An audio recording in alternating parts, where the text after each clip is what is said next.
భలే మంచి రోజు, పసందైన రోజు, వసంతాలు పూచే నేటి రోజు.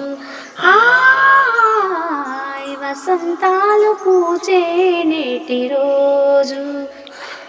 భలే మంచి రోజు, పసందైన రోజు, వసంతాలు కూసే లేటి రోజు.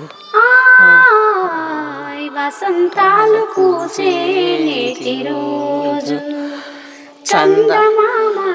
చందమామ అందిన రోజు, బృందావని నవ్విన రోజు, తొలి వలపులు కులికిన రోజు, కులదైవం పలికిన రోజు. చందమామ అందిన రోజు, బృందావని నవ్వి